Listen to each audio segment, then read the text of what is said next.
স্বাগত ডিবিসি সংবাদে। এবার জানাবো খবরের বিস্তারিত। সাথে আছি নীলিমা জাহান। প্রহসনের নির্বাচনের দায়ে স্বীকার করে আদালতে জবানবন্দি দিয়েছেন সাবেক প্রধান নির্বাচন commissioner K M Nurul Huda. ঢাকার চিফ মেট্রোপলিটন ম্যাজিস্ট্রেট আদালতে এ জবানবন্দি দেন তিনি।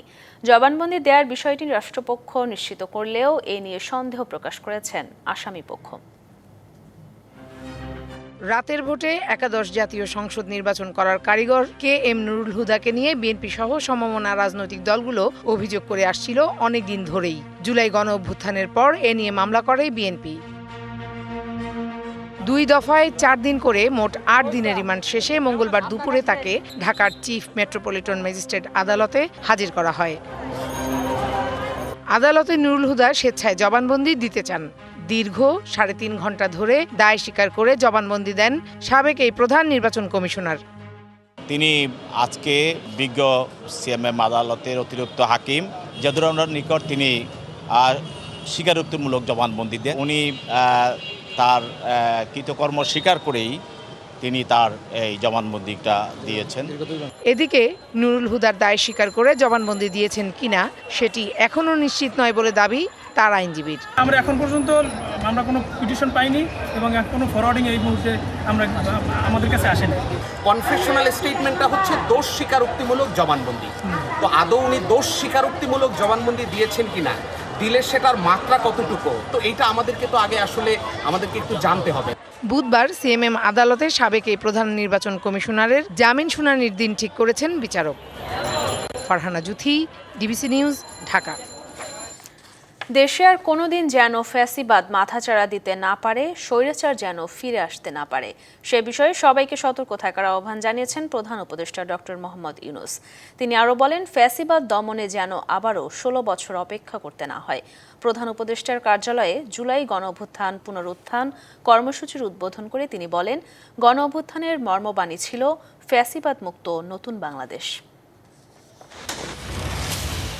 2024 সালের জুলাই গণঅভ্যুত্থানে অনেক রক্ত নদী পেরিয়ে পতন হয় শেখ হাসিনা সরকারের। 5ই আগস্ট শেখ হাসিনা দেশ ছাড়লে 8ই আগস্ট অন্তর্বর্তী সরকারের নেতৃত্বে পথ চলা শুরু হয় নতুন বাংলাদেশের। এরপর নানা সংস্কার, বিচার এবং নির্বাচনের প্রস্তুতি নিয়ে এরই মধ্যে 1 বছর পার করতে যাচ্ছে বাংলাদেশ।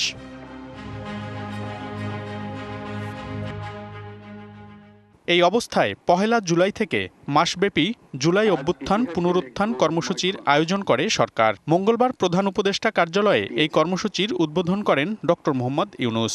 জুলাই ছিল দেশের গণতন্ত্র পুনরুদ্ধারের লড়াই, এক অমোঘ ডাক, এক জনতার জাগরণ। সেই আন্দোলনের মর্মবাণী ছিল ফ্যাসিবাদের বিলোপ করে নতুন বাংলাদেশ বিনির্মাণ, রাষ্ট্রকে জনগণের হাতে ফিরিয়ে দেওয়া। সম্ভাবনা থাকলেও সামনে পথ কঠিন উল্লেখ করে সংস্কারের সুযোগকে না হারানোর আহ্বান প্রধান উপদেষ্টার। আমরা চাই এই জুলাই এসে ঐক্য আবার সুসংহত হোক। আমাদের এই কর্মসূচির মূল লক্ষ্য জনগণকে গণতান্ত্রিক অধিকার সম্পর্কে সচেতন করা, রাজনৈতিক দায়বদ্ধতার দাবি জানানো এবং রক্তের বিনিময়ে পাওয়া সংস্কারের এই সুযোগকে হারিয়ে না ফেলা।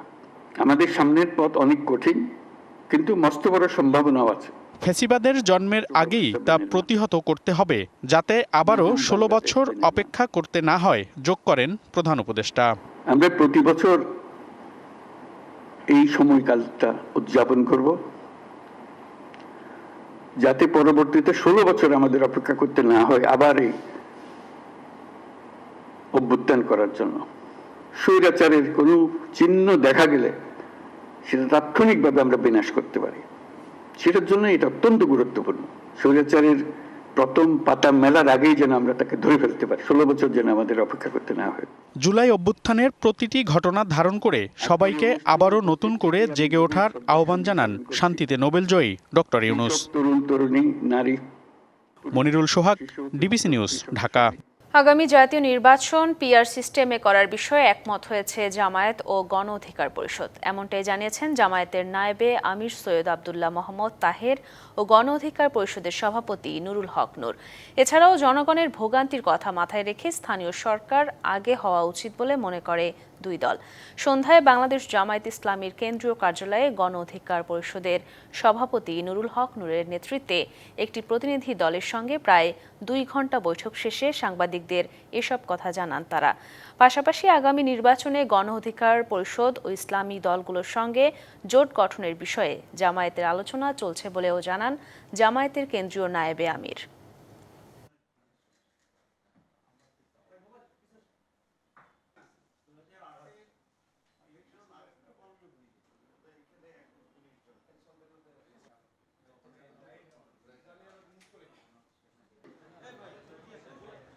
জাতীয় সরকারের আগে সেই নির্বাচনটি সম্পন্ন হওয়ার ব্যাপারে আমরা কথা বলেছি এবং এই সকল বিষয়ে আমরা দুই দল ঐক্যমত্য পোষণ করেছি এবং সামনের দিনগুলোতে কিভাবে এসব কিছু অর্জন করা যায় সমস্ত কৌশলগত বিষয়ে আমাদের মাঝে মত বিনিময় হয়েছে। বিভিন্ন জায়গায় দলবাজি, দখলবাজি, চাঁদাবাজি, দুর্নীতি এগুলো বন্ধে আমরা পরস্পর কিভাবে কাজ করতে পারি, এই দেশের চলমান পরিস্থিতি থেকে শুরু করে আগামী জাতীয় নির্বাচন সব বিষয়গুলো নিয়ে আলাপ আলোচনা হয়েছে। কিশোরগঞ্জের অষ্টগ্রাম এবং বরগুনার তালতলীতে বিএনপির সংঘর্ষে অন্তত 70 জন আহত হয়েছে। এ সময় বাড়িঘরে দেয়া হয় আগুন, চলে ভাঙচুর, লুটপাট। সকালে কিশোরগঞ্জ জেলা স্বেচ্ছাসেবক দলের নেতা ফরহাদ আহমেদের সমর্থক ও খয়েরপুর আবদুল্লাপুর ইউনিয়ন বিএনপির সভাপতি কামাল পাশার লোকজনের মধ্যে সংঘর্ষ হয়। স্থানীয়রা জানান দুই পক্ষের মধ্যে পারিবারিক ও রাজনৈতিক কারণে দীর্ঘদিন ধরে বিরোধ চলছে। কামাল পাশার লোকজন ফরহাদ আহমেদের বাড়িতে অতর্কিত হামলা করলে শুরু হয় ধাওয়া পাল্টা ধাওয়া। এক পর্যায়ে ভাঙচুর, লুটপাট এবং অগ্নিসংযোগের ঘটনাও ঘটে। এ সময় দুপক্ষের অন্তত 50 জন আহত হয়। এদিকে বরগুনা সদর রোডে বিএনপির দুই পক্ষের পাল্টাপাল্টি কর্মসূচিকে কেন্দ্র করে সংঘর্ষে আহত হয়েছে অন্তত 20 জন।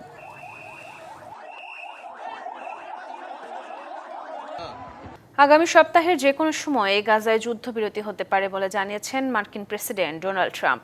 মঙ্গলবার সাংবাদিকদের প্রশ্নের উত্তরে ট্রাম্প জানান, আগামী সপ্তাহে ইসরায়েলি প্রধানমন্ত্রী বেনিয়ামিন নেতানিয়াহুর সাথে আলোচনার পর এমন সিদ্ধান্ত আসতে পারে। ইরানের সাথে 12 দিনের যুদ্ধের পর প্রথমবারের মতো যুক্তরাষ্ট্র সফরে যাচ্ছেন ইসরায়েলি প্রধানমন্ত্রী। সফরের আগেই গাজায় চুক্তি করার আহ্বান জানিয়েছেন ট্রাম্প। তবে ট্রাম্প যুদ্ধবিরতির বিষয়ে আশাবাদী হলেও ইসরায়েল ও হামাস এখনও নিজেদের অবস্থানে অনড়। হামাস স্থায়ী যুদ্ধবিরতির আহ্বান জানালেও ইসরায়েল চাইছে সাময়িক বিরতি। ইউরোপ জুড়ে চলছে ভয়াবহ তাপদাহ। তীব্র গরমের কারণে স্বাস্থ্য সতর্কতা জারি করা হয়েছে ফ্রান্স, স্পেন, ইতালি, পর্তুগাল ও জার্মানিতে। নেদারল্যান্ডস আগাম উচ্চ তাপমাত্রার সতর্কতাও জারি করা হয়েছে। এরই মধ্যে বন্ধ রাখা হয়েছে প্যারিসে আইফেল টাওয়ার। এছাড়া তুরস্ক, ফ্রান্সে ছড়িয়ে পড়েছে ভয়াবহ দাবানল। তীব্র তাপপ্রবাহে ইতালিতে প্রাণ হারিয়েছেন 2 জন। এবার ইউরোপে সময়ের আগে শুরু হয়েছে গ্রীষ্মকালীন তাপদাহ। ইউরোপের বিভিন্ন দেশে জারি করা হয়েছে রেড অ্যালার্ট। যুক্তরাজ্যের লন্ডনের কেন্টে এবছর এখন পর্যন্ত সর্বোচ্চ তাপমাত্রা 33.5 ডিগ্রি সেলসিয়াস রেকর্ড করা হয়েছে। দেশটির জাতীয় আবহাওয়া পরিষেবা লন্ডনের সর্বোচ্চ তাপমাত্রা 34 ডিগ্রি সেলসিয়াসের পূর্বাভাসও দিয়েছে। এদিকে ফ্রান্সের রাজধানী প্যারিসও পড়ছে প্রচণ্ড তাপপ্রবাহে। জারি করা হয়েছে রেড অ্যালার্ট। পর্যটকদের জন্য বন্ধ রাখা হয়েছে আইফেল টাওয়ার। দূষণ বেড়ে যাওয়ায় যান চলাচলে আনা হয়েছে বিধিনিষেধ। বন্ধ রয়েছে school, college. What we see here is a roof that has been adapted. সত্যি খুব গরম, ঘরে থাকা ছাড়া উপায় নেই। রাত 8-9টার আগে বের হওয়া অসম্ভব। Urban heat island effect and it's not going to conduct. পর্তুগালে গত 2 দিন রেড অ্যালার্ট থাকার পর মঙ্গলবার কিছুটা স্বস্তি মিলেছে। তবে 8টি এলাকায় এখনও অরেঞ্জ অ্যালার্ট রয়েছে।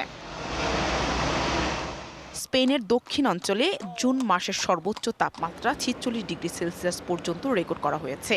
রোম, মিলান সহ ইতালির 18টি শহরে জারি করা হয়েছে রেড অ্যালার্ট। তীব্র তাপপ্রবাহের কারণে জার্মানির রাইন নদীর পানি কমে গেছে। ফলে গুরুত্বপূর্ণ এই নৌরুটে পণ্যবাহী জাহাজে মালামাল পরিবহন করা কঠিন হয়ে পড়েছে। অন্যদিকে তীব্র তাপপ্রবাহে দাবানলের শঙ্কায় তুরস্কের পশ্চিমা অঞ্চল থেকে এরই মধ্যে 50,000 বাসিন্দাকে সরিয়ে নেওয়া হয়েছে। পশ্চিমা অঞ্চলে তীব্র গরম ও শক্তিশালী বাতাসের কারণে এই দাবানল ছড়িয়ে পড়ছে। Nahida Rinthi, DBC news desk. DBC সংবাদে এই ছিল এখনকার মতো। ডিবিসি নিউজের সংবাদগুলো পড়তে ভিজিট করুন dbcnews.tv আর ভিজিট করুন ডিবিসির ফেসবুক পেজ এবং ইউটিউব চ্যানেল। ডিবিসির সঙ্গেই থাকুন।